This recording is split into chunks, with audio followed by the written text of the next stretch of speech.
Hello friends, my name is Jack, and today I will be speaking to you about university mentorship programs. But before I begin, I would like to ask you a question. How many of you at one point have felt uncomfortable or lost or unsupported at university? The answer is, okay, cool, hands. Neat. So that's pretty much what I was expecting. And that's pretty fair. I mean, these emotions aren't necessarily the most uncommon of feelings.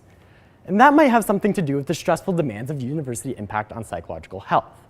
The transition from high school to university has many academic and social challenges with profound impacts on psychological health. The National College Health Assessment found that 1 in 3 undergraduate students actually suffered from depression, and that 1 in 10 had seriously considered suicide at one point. A McMaster survey in 2012 found that 88.8% were feeling overwhelmed and 66.1% felt very sad. So why are so many students feeling so poor? What might be going on here? Of course, there's probably many factors, but one of them might have to do with actually how classrooms are designed. The educational goal structures define and sort of influence how learning takes place inside the classroom. And it used to be a very competitive environment, such that students had to compete against each other in order to succeed. Later on, this transitioned into an individualistic structure where students were functionally isolated from each other, such that your learning was very independent and you could succeed and work based on your own pace and based on your own learning ability. However, what they found was that learning isn't truly independent because what I do in a classroom and how I interact actually affects and influences the achievement of others. This gives rise to cooperative learning. Now, there are many ways to implement cooperative learning. In a classroom, you could have collaborative testing or problem-based learning. The jigsaw method actually involves giving students specific roles within a group, having them become experts in those roles, and then returning to the group to teach the novices. You could also implement cooperative learning outside of the classroom through peer group studying. And finally, you could implement cooperative learning through mentorship programs. What is a mentor? Well, a mentor could be a peer tutor, who is someone who teaches other students, a student who teaches other students. You could see this in student-led workshops, as well as undergraduate tutorial assistants.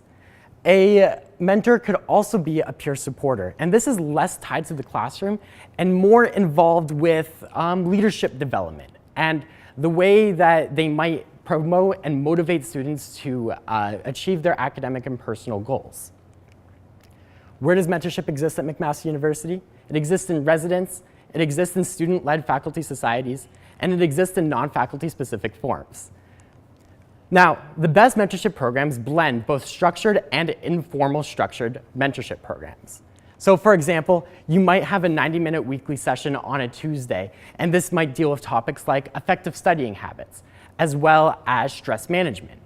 Outside of this session, you could have informal, personal, one-on-one gatherings to build that more human, genuine connection. Surprisingly, it's not just the mentees that benefit from these programs. Mentors report feeling altruistically satisfied, as well as having the skill development of being a teacher and leader. They also go through personal growth and social reward just from simply the friends that they get out of the programs. Of course, the mentees also benefit, as they receive the support from this program that allows them to actually maintain their spots in university, as well as have smoother transitions. It's actually also been shown to have positive correlations to future career advancement down the road. Another very neat thing is that mentees are also able to incorporate and critically use many different types of feedback. Now, the feedback that others provide to us influence our self-perceptions. To better understand this, we're going to talk about self-evaluative motives, and specifically self-verification and self-enhancement. Self-enhancement is this need to feel good about ourselves, to have a positive sense of self. We like to know that we're doing a good job, so we tend to amplify our successes and minimize our failures. Self-verification is this desire for consistency in our self-perceptions. So when we're faced with a new situation, we're going to interpret it in a way that our existing self-perceptions are confirmed. For example, if you believe that you're extroverted, you will look in a situation for evidence that confirms you're an extrovert. And you will ignore evidence that might say, hey, you might be an introvert. Now, where does feedback come into play with this? Well, it depends on the nature of the feedback. Positive feedback, such as a letter of recommendation or a congratulations, is consistent with self-evaluative motives, and there's no conflict. However, negative feedback, which could be aggressive, as is the case with our man with the funky tie, or it could simply just be constructive criticism, is inconsistent with self-evaluative motives.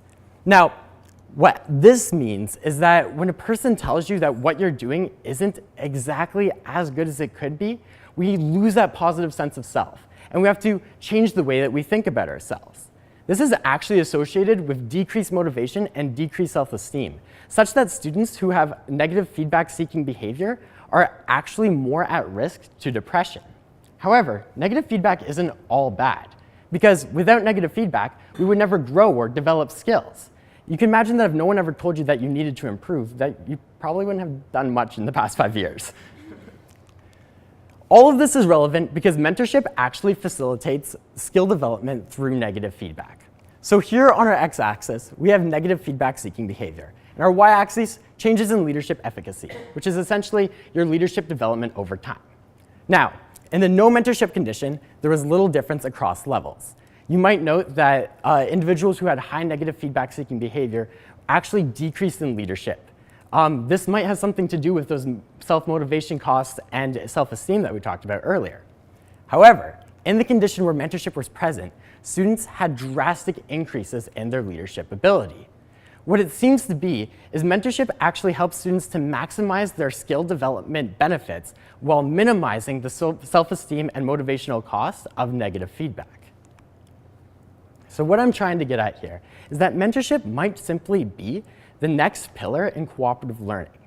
And it's a step away from that cutthroat, stress-induced, competitive nature of university that's sometimes a little all too common.